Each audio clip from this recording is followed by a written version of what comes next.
Part 22. Last part.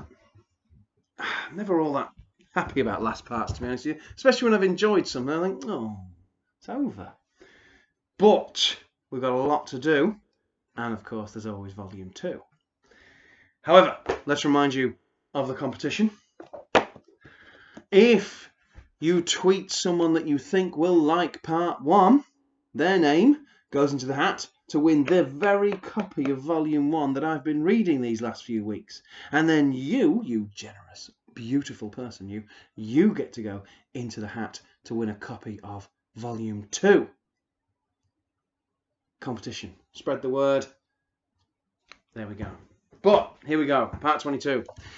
At the end of Part 21, Stella just can't cope with what's happening to Hook. And Hook doesn't want Stella to finish him off. But they know that they can't leave him to just die and rise again. Stella the Zombie Killer, Part 22. Passing the aftershave bottle back and forth beneath his nose, Ben inhaled deeply. His breathing was heavy and fast, the bottle moving quickly, a small splash of fluid visible in the flesh between thumb and forefinger. He stared at the living angel as he cleared the zombies with the passes of his laser. Held casually at chest height, the camera recorded it all, but Ben needed to witness this with his own eyes, as heads were sliced over and over again. Flicking his eyes back to the white-armoured figure, he saw an angel of death, a grim reaper taking its harvest. Suddenly the angel stopped, bent low and rose again, a huge staff in his hands. He began stabbing at the zombies' heads, dropping them more slowly, but just as efficiently. Ben needed to see more, needed to see suffering. He lifted the camera high and used the zoom function to glide the image past the angel and through the shattered doorway to the people beyond. Tash and two other men were moving to help pile up the zombies. Where was she? There, the killer. Her face was wet with tears and she bent over the big man, the bitten. Ben's breathing quickened again. He had seen him fall, seen the zombies crash into him, bite him. The turn. It could be quick. Ben enjoyed the turn. He looked down at the body of Craig beneath his boots. As he looked back to the museum, the killer reached for something, Ben couldn't tell what, and held it behind the man's head. Ben held the camera as still as he could, waiting for whatever it was to plunge into the skull. It didn't happen. The killer bent to the bitten, kissed him. Ben watched, his lip curling in distaste as the killer walked away, grabbed the younger of the two men's shoulders and spoke to him, wiping at her eyes the whole time. Ben spoke silent to himself, his voice a whispered whistle in the neck of the aftershave bottle. "If you leak, you're weak," he said, silently to himself. "Your eyes leak, killer. I know that you're weak. I'm coming to get you, killer. Not today. You're weak today, but maybe tomorrow." He licked his lips and held the camera steady. "Now," said Jared to Stella over his shoulder. Vine continued to hack and haul at the deads. "Right now," the sound of the bone hitting deads' heads and their bodies being dragged onto the filthy, fleshy wall punctuated their conversation. "Shouldn't we wait until he's dead?" "He's suffering," said Stella, wiping her eyes for the 10th time in the half-minute they had talked. Jared shook his head. "I'm sorry, Stella. I won't kill anyone. I'm not starting that. We wait till he turns, otherwise it's just—" He trailed off, leaving the word unsaid. "How did you survive out there, Jared?" Stella was suddenly aggressive, leaning at the captain.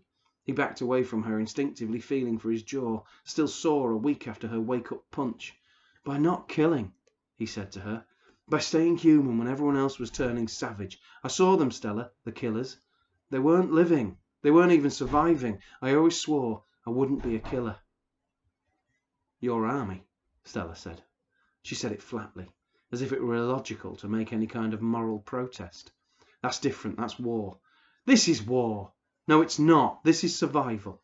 This is what's left. I won't make it a battleground." He stood firm, facing her with grim determination. Stella could see the nervousness in him, but he knew he wouldn't change his mind. In that moment she hated him for it. "The only thing you're making is a fight with Hook when he gets up and tries to eat us. This is the way it is now, Captain." "Not for me," Jared turned from Stella and grabbed a limb fallen from the wall. Stella watched him push it back up and into the folds of rotten flesh and clothing. Grey gore dripped down his arm as he did it. She looked to Gregor, but the old man shook his head at her and carried on pulling another corpse onto the top of the wall. Vine turned to her. "Stay with him to the end," he said, "and then I'll do it before he turns." Tash nodded her head, as if in support of the angel. Stella glared at Vine, at them all, as if they had betrayed her. "I can't," she started, but stopped, the eyes of the others suddenly spotlights, scaring her words away. She turned to Gregor. "Be with him for me," she said to the old man. "I can't do it." Gregor gestured to the wall and to Stella's arm and its sling. "Wall needs building, Stella. You're the only one who can be with him, and you're the only one he wants." She glared at the old man, trying to make her stare prove him wrong. Gregor couldn't return her stare, but he didn't need to.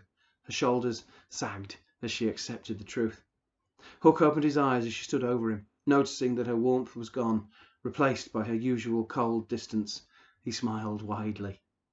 "There you are," he whispered. She moved closer to hear him, her movement stiff and awkward as she bent at her waist, keeping her back straight, one arm firmly at her side and the other making the sling a shield across her chest. "There was someone who looked just like you here a few minutes ago, but it couldn't have been you. Too nice." He smiled again, trying not to laugh at himself, trying not to shake with the pain in his back and shoulders. Stella deliberately avoided looking at the bite wound and saw instead the thick splinter sticking into his other shoulder. Blood seeped from the wound, slowly, carefully, as if it was saving its energy for something else. "I didn't see that before," she said. "I've got so many holes," Hook replied with a sigh. "I can forgive you for missing one of them. Hurts like hell, though. Be nice to have a little sympathy." "I don't do sympathy." "No, you don't." Hook paused while a spasm of pain passed through him. Stella could feel the heat radiating from his body. "You should. You save them, but you don't care about them." "I can't." Stella stopped herself, straightened, moved away from the body of Hook and her own confession. "You can, you do," he said. "I've seen it. It's why they'll follow you." He gasped another wave of pain back. Stella's hand moved awkwardly towards him, then stopped. It was stuck in the space between them, suspended like a criminal in a gibbet. Hook reached out to take her hand, wincing with the pain in his shoulder. Stella allowed him to hold it, but didn't return the grip. "They're scared of you," he said to her. "And they're scared for you." "Good," said Stella. "It's good that they're scared. Fear keeps us alive. But it doesn't keep us living. There's no difference. If there wasn't, you wouldn't need those pills." Stella glared at Hook, her eyes flashing with shock and anger. "That's different." Hook shook his head. "No difference. You and Jared, both the same." His voice grew weaker with every sentence. "But you're stronger. You can get yourself and him and all the rest through this." Stella nodded, her fingers twitching in his soft grip. "Day by day. More than that, let them live. Let yourself live. Don't make them afraid of you. Don't make them cut you off. Save who you can, including yourself." Hook's grip loosened in Stella's hand, and she suddenly gripped tightly, ferociously. She watched Hook's eyelids flutter and droop, as if he were just tired or drunk or hung over. She gripped his hand, silently urging him not to go. "Does it hurt?" Ben whispered to the image on the tiny screen of his camera. His voice was no more than a breath. "Can you feel pain like the rest of us?" He put the aftershave bottle down on the windowsill and let his hand fall to the hilt of the knife strapped to his hip. He caressed the handle lovingly and glanced down at the body of Craig. He smiled. Turning back to the killer, his smile slipped as the wall of zombies grew high enough so that he could no longer see her clearly. In the next moment she would disappear behind the barricade of corpses. He watched for as long as he could, watched her stare at the bitten. And then she was gone, obscured by a body thrown in his way by the living angel. The limbs of the corpse windmilled for a brief second and then slumped atop the pile, leaving nothing but a wall of flesh and a few zombies stumbling against it. Ben watched as one managed to find a foothold and started an ungainly scramble. Just as its head neared the top of the Near the top, the long, sharp weapon appeared, stabbed it in the face, and left it to slither down onto the floor, tripping another zombie attracted by its actions. It struggled to its feet and stared up at the wall, as if it were unsure of what to do. It stood and stared, its head tilted back, like it was in the front row of a cinema, and the movie made no sense. Ben dismissed the creature and stepped down from Craig's body, grinding his heel into the fingers of one hand and smiling as he felt the bones break. He switched off the camera and placed it to one side before kneeling down beside the body. "Well, Craig, looks like it's just you and me." He moved to the window and retrieved the rifle. Opening its solar charge panel, he moved through to the rear of the building and placed it on a window ledge in the afternoon sun. "Tomorrow," he said to it. Walking back into the room containing Craig's body, he rubbed his hands together with gusto. "We're going to have so much fun," he said as he pulled a pair of pliers from his pocket. Bending over Craig's head, he pulled his mouth open and tapped at his teeth with the pliers. "You might just be the highlight of my day." He tapped in a rhythm, making a mockery of the Match of the Day theme tune. "But the killer is the winner." He stopped tapping, opened the pliers, and hovered right over the right molar. Snatching it in the pliers' teeth, he pulled at it, yanked it in one smooth motion. He shoots, he scores. Blood welled in the hole and stained the teeth to either side. Ben grabbed the next and pulled it free, and then another and another, grunting with the effort. Within minutes, he had a pile of teeth on the floor next to him. His red, sweaty face was split by a wide grin. "And now, the other little piggies." He reached over and grabbed the hand that he hadn't already trodden on.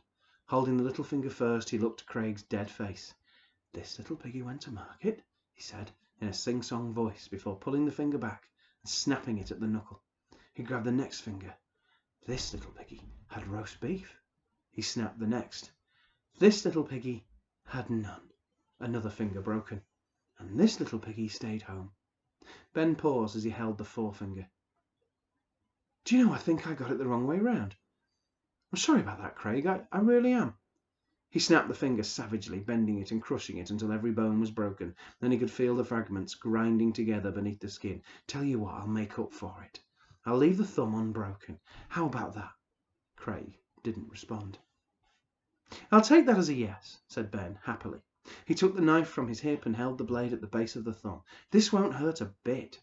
He sliced into the flesh, blood spilling but not flowing from the wound. He carried on through the bone and out the other side.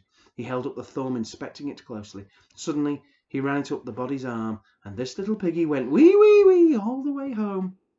Ben stuffed the thumb into Craig's toothless mouth, leaving just a little of the nail poking out over the lips. "There," he said, nodding to the corpse. "Now we're ready. Don't worry, no rush. In your own time, Craig." Ben took the aftershave bottle and settled back to lean against a wall, passing the bottle beneath his nose and pulling the camera over to place it on his lap. He hit the playback button and settled to watch the killer cry again and again. When Hook finally stopped breathing, Stella, her eyes dry, left his side, nodding to Vine as she moved away. The living angel moved to Hook's side and placed his right hand on the big man's left cheek. "Goodbye," he said. Gregor and Jared and Tash moved closer, gathering around the angel to murmur their own goodbyes. Vine's hand left Hook's cheek, and he pointed his arm up at the forehead before looking to Tash. "Go ahead," she said.